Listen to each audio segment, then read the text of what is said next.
Bonjour. Aujourd'hui, on va étudier ensemble le texte intitulé L'audace de Phaéton. L'audace, c'est le courage, l'ardiesse.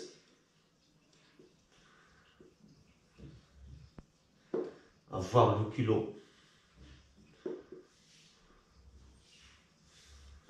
La bravoure, être prêt, être vaillant, ainsi de suite. Alors, Phaéton est courageux. Le courage, l'ardiesse de Phaéton. Qui est Phaéton? Phaéton est le fils d'Hélios. Le fils de qui? Et le fils d'Hélios et de Clymène.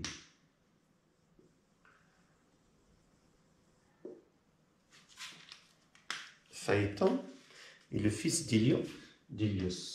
Tout simplement, est le roi du soleil, et le fils du dieu du soleil. Phaéton, fils du dieu du soleil. Phaéton est le fils du dieu du soleil. Bien. On va étudier le chapeau du texte à l'époque d'Ovide, parce que c'est Ovide qui est l'auteur du texte et la source toujours les Métamorphoses. Alors, à l'époque d'Ovide, ça veut dire au temps, à l'époque Ovide, comment les gens expliquent-ils le lever, le coucher du soleil? Tout simplement, les gens croient qu'un Dieu, sur son char, le char est tiré par les chevaux, ce Dieu-là met la couronne du soleil, du rayon du soleil, comme ça. Comme s'il met le soleil sur sa terre. Qu'est-ce qu'il fait ce Dieu? Ce Dieu, sur son char tiré par les chevaux, il parcourt le ciel. Il traverse le ciel. De l'est jusqu'à l'ouest. Il va, ça c'est le lever du soleil. Lorsque le char commence à s'avancer, c'est le lever du soleil. Alors le char s'avance lentement. Lorsqu'il arrive au milieu, c'est midi. Ainsi, il va se décliner jusqu'au coucher. On dit qu'il se couche dans le sillon, il se plonge de l'eau. Les gens, à cette époque-là, les gens croient que le soleil se lève et il se plonge dans le sillon vers le coucher, il se disparaît. Bien, il disparaît. D'accord? Alors ici, c'est tout un calcul. Ça veut dire, le soleil doit se trouver à une place, à un moment précis. C'est par exemple, c'est 7 heures, allez-y. Et jusqu'à ce qu'il arrive à midi. À midi, le char doit se trouver dans cette place. Ainsi de suite. Ainsi, le char parcourt tout le ciel, jusqu'à ce qu'il tombe dans le sillon. Alors voilà comment les gens à cette époque expliquent le lever et le coucher du soleil. Pour eux, le soleil est transporté par un Dieu. Et ce Dieu-là se trouve sur son char, mais tiré avec des chevaux qui sont fougueux. Des chevaux qui sont fougueux, qui sont forts. Difficiles à maîtriser. D'accord? Le cheval, sont attachés, alors ici les guides par là, les chevaux sont attelés au char. Et le dieu les guide par des rênes. Les rênes, ce sont des cordes solides que tient le dieu par ses mains. Ça veut dire ici Hélios, le dieu du soleil, que tient par ses mains. Et quoi? Et il maîtrise, il conduit, il contrôle ces chevaux qui sont fougueux, difficiles à maîtriser, à guider. Il faut être fort d'ailleurs. Alors, voilà le contexte, comment les gens, à l'époque de Vide, c'est-à-dire à cette époque-là, comment expliquent-ils le lever et le coucher du soleil? Maintenant, on va parler de Phaéton. Phaéton, on a dit, c'est le fils du dieu du soleil. Sa maman est Clémène, est une mortelle, est une humaine. Il habite en Éthiopie. Qu'est-ce qu'il raconte à son fils? Chaque fois, il lui parle de qui? Il lui parle de son père. Il lui a dit, sais-tu mon fils, ton père est le dieu du soleil. Alors, le Phaéton parle avec ses amis. Il veut se vanter. Il veut montrer sa valeur.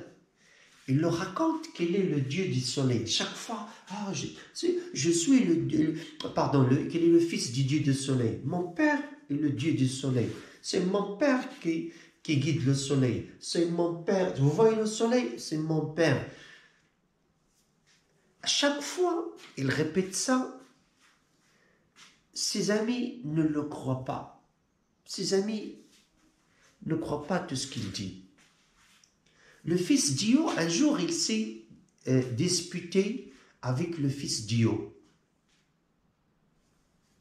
Le fils d'Io qui est là avec Jupiter. Il s'est disputé avec ce garçon. Et directement, le fils d'Io lui a dit, tu dis mensonge. Le dieu du soleil n'est pas ton père. Juste ta mère se moque de toi. Ta mère ment et tu ne dis pas la vérité. Tu ne peux pas être le fils du soleil. Et si tu veux, il faut le prouver. Il faut le montrer que tu es le fils du soleil. Alors, Phaéton, il est vexé. Phaéton est vexé, est touché dans ses sentiments. Il est vexé, il est blessé dans son cœur. Directement, il s'est dirigé vers sa maman.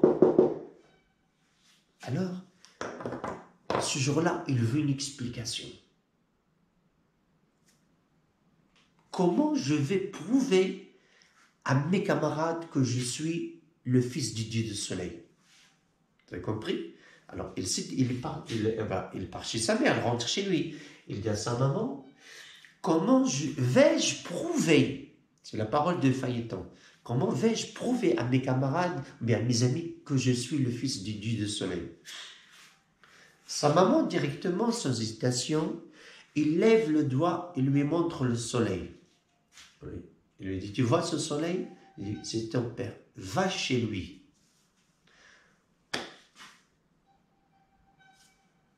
Phaéton, parce qu'il est blessé dans son orgueil, il est blessé, il n'a pas hésité à se diriger vers le palais de son père. Et directement, il est monté.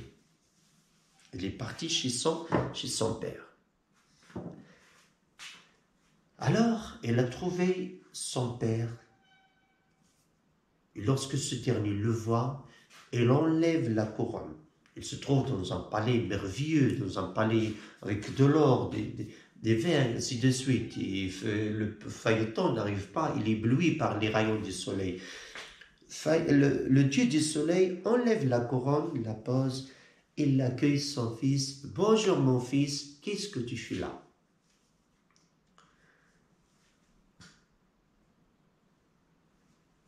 Qu'est-ce que tu fais là mon fils? Pourquoi tu es venu?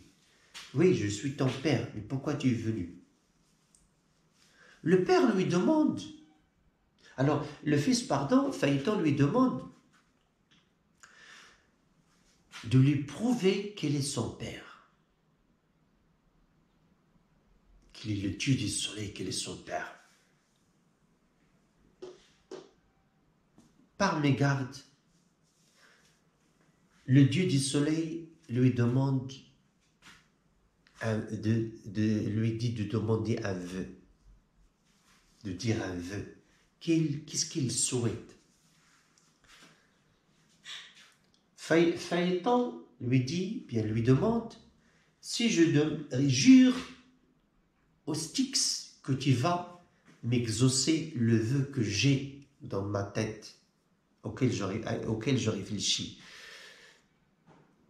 Par mégarde encore, sans hésitation, directement, le Dieu du soleil lui dit, je te le jure au Styx.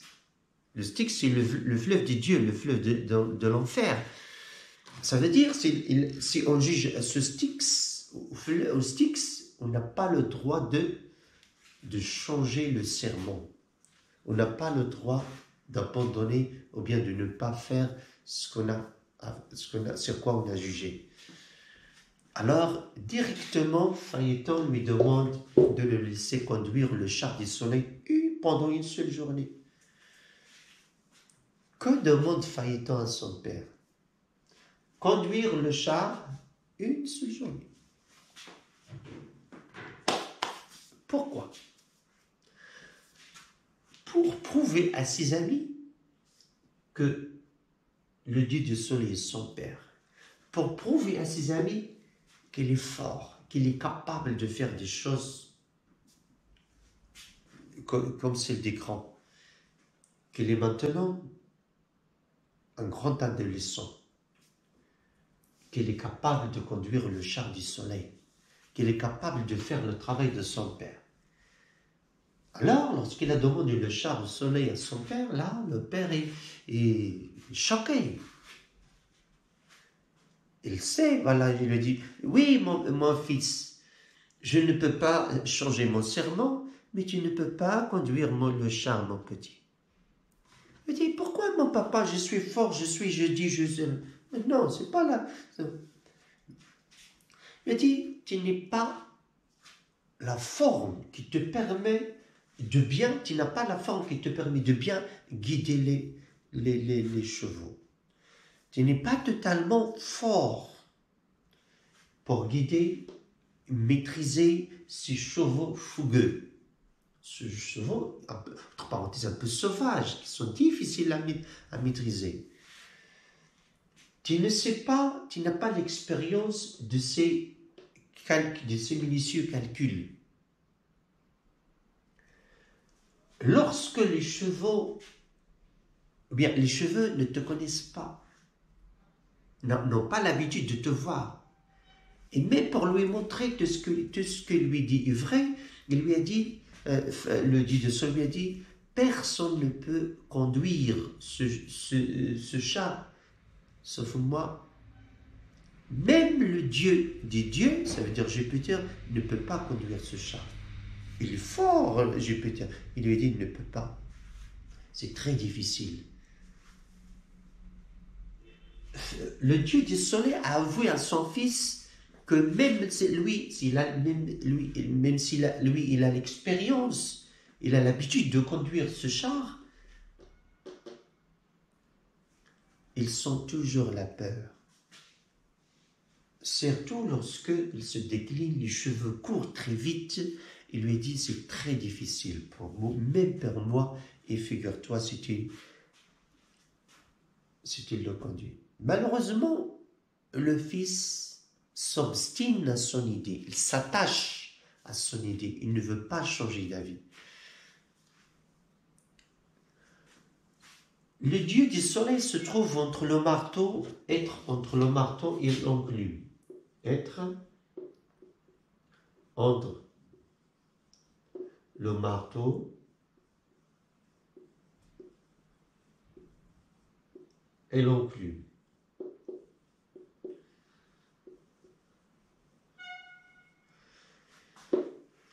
Se trouver dans deux situations embarrassantes. À la fois, il y a le vœu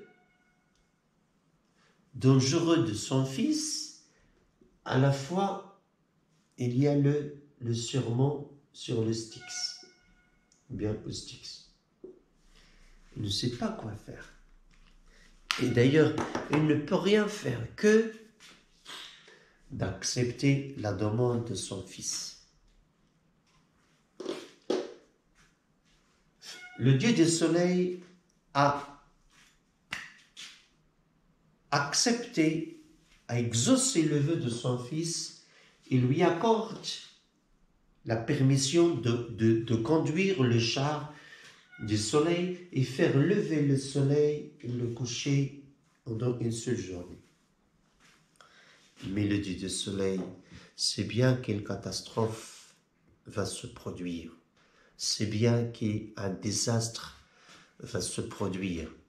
Alors, avant que son fils commence son trajet, bien sa mésaventure, le Dieu le conseille. Deux choses.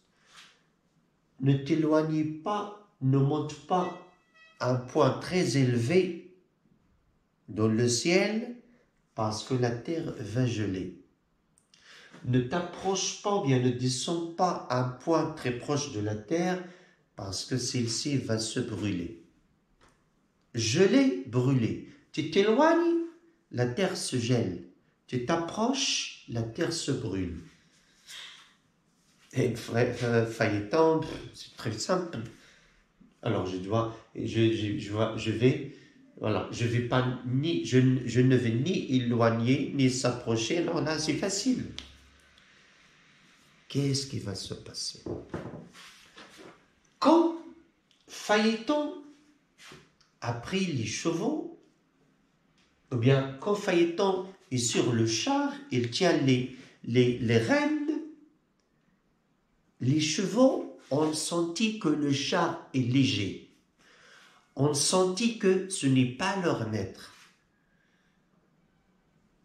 Alors, directement, qu'est-ce qui va commencer? La désobéissance. Le pauvre Phaéton tient les rênes et commence. Hop! Les chevaux s'avancent, ou bien courent, galopent.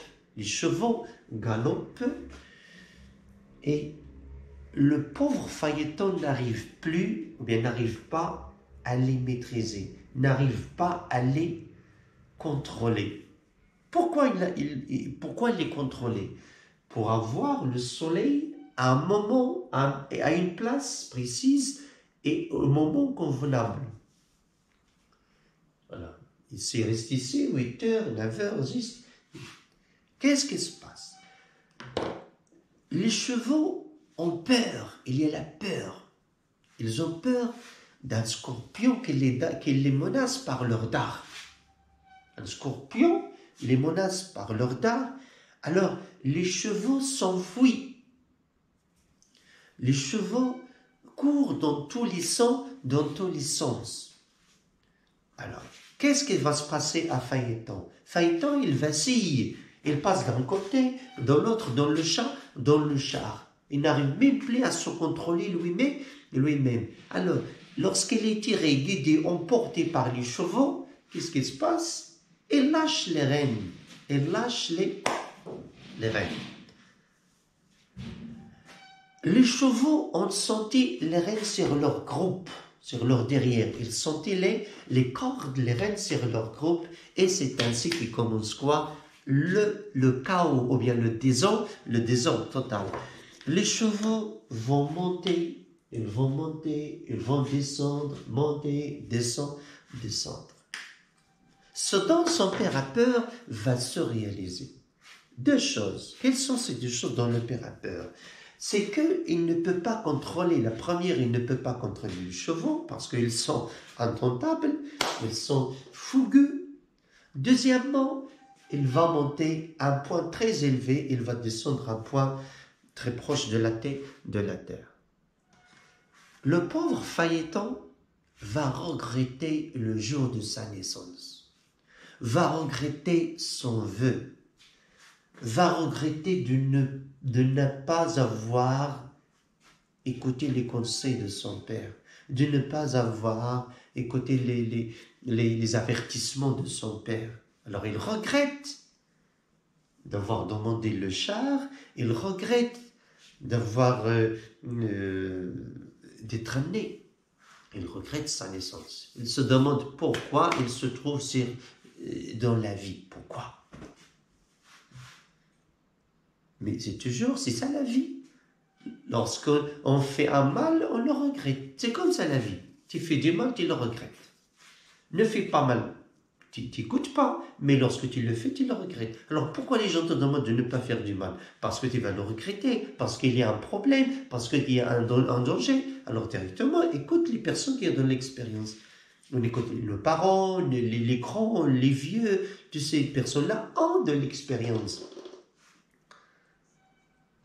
Mais on peut dire aussi que le Dieu du soleil a fait une erreur, a commis une erreur patente, parce que lorsque son fils lui a demandé de conduire le char, par exemple, il va lui dire, tu vas être avec moi peut-être, ou bien je vais t'enseigner comment, tu vas faire des essais sur d'autres chars simples, et ça veut dire qu'il faut le former.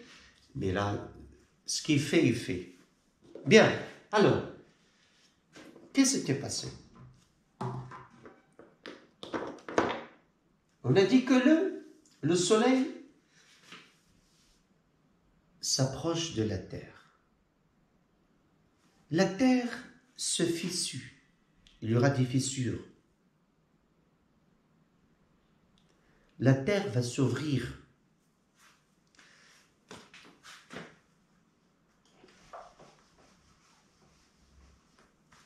Le soleil s'approche de la terre, il s'approche des globes terrestres. Automatiquement, alors la terre va s'ouvrir. Il y aura des fissures partout. Il y aura des fissures partout.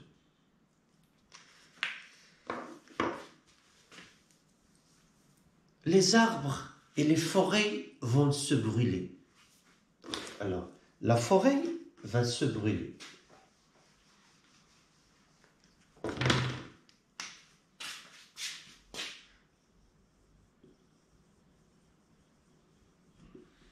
Les forêts vont se brûler. Les maisons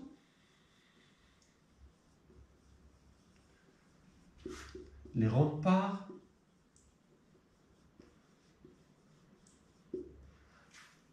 vont s'écrouler. Alors ici, se brûler. Ici, s'écrouler. Je vais les mettre au présent, s'écroulent. Les forêts se brûlent. Les remparts s'écroulent. Toutes les villes, mais on peut dire même là, les villes, les maisons, les villes vont s'écrouler. Ça veut dire les murs vont se détruire, s'effondrer.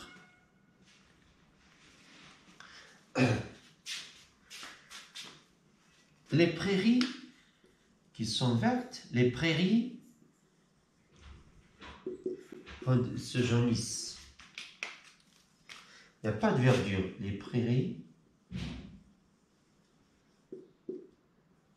se jaunissent. Les prairies vont perdre leur verdure. Ils vont se jaunir.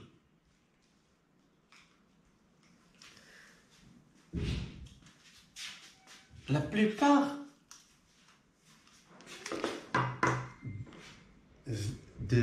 bien tout ce qu'il y a sur la terre va se brûler.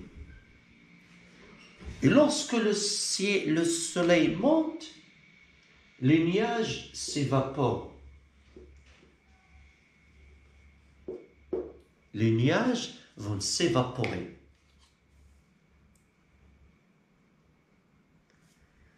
La catastrophe totale. C'est la catastrophe totale. Tout se brûle. Et tout devient proie aux flammes. Le tout ne sera que de la cendre.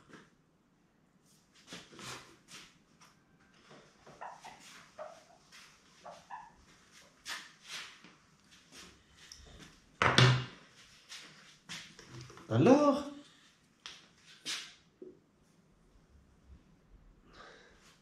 qu'est-ce qui monte de la terre? C'est de la fumée noire.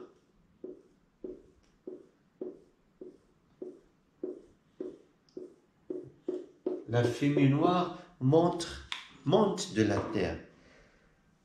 La terre est comparée à une forge géante. C'est comme bien une géante forge où le forgeron travaille parce qu'il y a beaucoup de fumée. Dans cette fumée, le pauvre Phaéton ne sait pas où est-ce qu'il est, parce qu'il est entouré de la fumée dans tous les côtés. Il ne sait pas où est-ce qu'il est. Il s'est égaré. Il ne sait pas où est-ce qu'il va. Il ne sait pas où est-ce qu'il est. Le pauvre s'est égaré. Il est entouré par le noir dans tous les côtés. Il ne voit pas devant lui. Mais les chevaux courent encore. Il ne cesse de courir. Il galope. Et le pauvre ne voit rien. Il attend son sort. Et le désastre continue. Alors, les nymphes qui s'allongent, qui passent du temps près des fontaines, pour s'amuser, pour se parer, ça veut dire qu'ils trouvent toujours leur plaisir près des fontaines. Qu'est-ce qui se passe?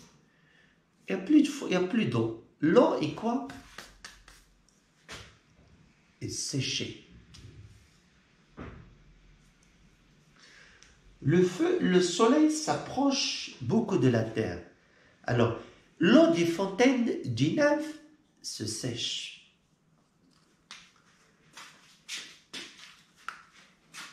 Le soleil s'approche de l'Éthiopie, la place où se trouve Clymène, et les gens, le sang des gens, de ce peuple, va devenir noir.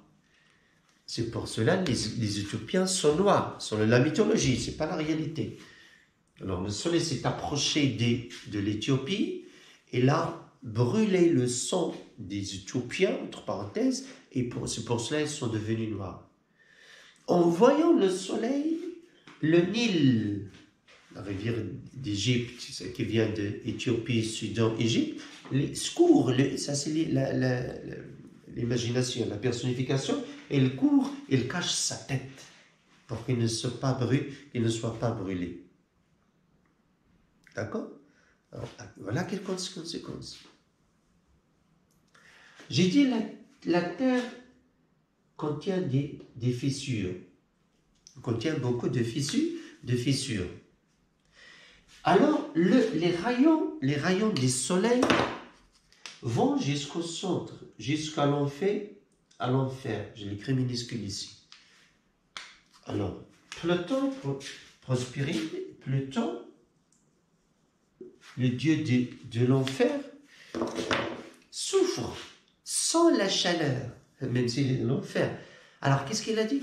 Il veut lever les bras pour implorer qui? Pour implorer Jupiter. Jupiter est dans son palais.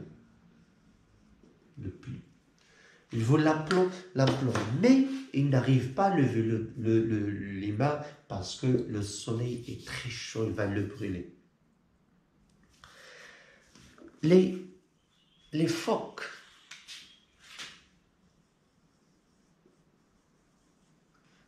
s'allongent sur l'eau sans vie, sont mortes. Ils sont morts, il n'y a plus de phoques. Les dauphins qui ont l'habitude de sortir de l'eau et faire des sauts pour la respiration, pour jouer, ne sortent plus. Ils se sont allés à l'abîme pour se cacher, parce que lorsqu'ils sortent, ils vont se brûler. Même la mer et l'océan, à quoi s'est rétréci? Le Sion, par exemple, il occupe à cause du soleil, son lit se rétrécit. La catastrophe totale. Alors, personne ne veut demander de l'aide. Tout le monde a peur. Tout le monde est perturbé, est bouleversé. Ils ne savent pas qu'est-ce qu'ils vont faire. Les gens ne savent pas ce qu'ils vont faire. Les dieux ne savent pas qu'est-ce qu'ils vont faire. Ils n'arrivent pas à lever les bras pour implorer parce qu'il y a le sol. La chaleur, on assiste au chaos total, au Big Bang du début de l'univers. On assiste à ce chaos et on regarde. Personne n'a osé parler et tout le monde se cache. On ne peut pas sortir. Et pendant cet instant-là, toujours les cheveux montent et descendent. La catastrophe, le désastre. Alors, la terre nourricière, bien la Gala, la déesse de la terre, a osé parler à Jupiter. Cette déesse, elle a raison. Elle est raisonnable. Il dit à Jupiter, tu assistes au désastre. Attention, tu vois, toute la terre sera brûlée. La terre va disparaître. Il n'y aura pas de terre. S'il n'y aura pas de terre, qu'est-ce qu'on fait là, nous les dieux? Qu'est-ce qu'on va faire? Qu'est-ce qu'ils vont faire les dieux s'il n'y a pas de terre? Parce que les dieux sont là pour veiller sur les humains. Chaque dieu a son rôle. S'il n'y a pas des humains, les dieux n'auront pas de rôle. D'un autre côté, il lui a dit, veille sur l'honneur des dieux. S'il en reste encore des humains, qu'est-ce qu'ils vont dire? Que les dieux n'arrivent pas à arrêter le soleil, que les dieux n'arrivent pas à maîtriser les chars, que les dieux n'ont pas fait leur travail. Alors il faut veiller sur l'honneur et le salut du Dieu. Il ne faut pas laisser les gens dire des méchancetés sur les dieux. Les dieux de la mythologie grecque, toujours, j'en fais ce rappel. D'accord? Alors là, Jupiter qui a perdu toute sa patience, il a vécu le chaos, le désastre. Il est monté à son palais le plus haut, là où il a l'habitude de lancer les foudres. Il appelle son trident, il a foudroyé Phaéton. Il l'a foudroyé parce que Jupiter est énervé. Tous les dieux sont énervés. Tout le monde souffre. Alors le dieu du Dieu sera plus énervé que les autres dieux. Il a pris son trident, et il a foudroyé, il a lancé une foudre. Celle-ci a foudroyé Phaéton. Et le pauvre a chuté. Ça, c'est très important. C'est le sujet de la mythologie grecque. La chute, il est très célèbre dans la mythologie grecque, pardon. La chute de Phaéton. Phaéton a chuté. Il est tombé dans un fleuve. Il est tombé dans le fleuve. Il est mort. Phaéton est mort. Son père s'est enfui, s'est caché. Son père s'est enfui et s'était caché. Alors, la maman de Phaéton cherche le corps de son fils, il l'a enterré. À chaque fois, ses trois sœurs viennent près de la tombe de leur frère et elles pleurent, jusqu'à ce qu'ils se sont transformés aux arbres. Voilà. Alors voilà le texte. Voilà les métamorphoses du texte. Quelles sont ces métamorphoses?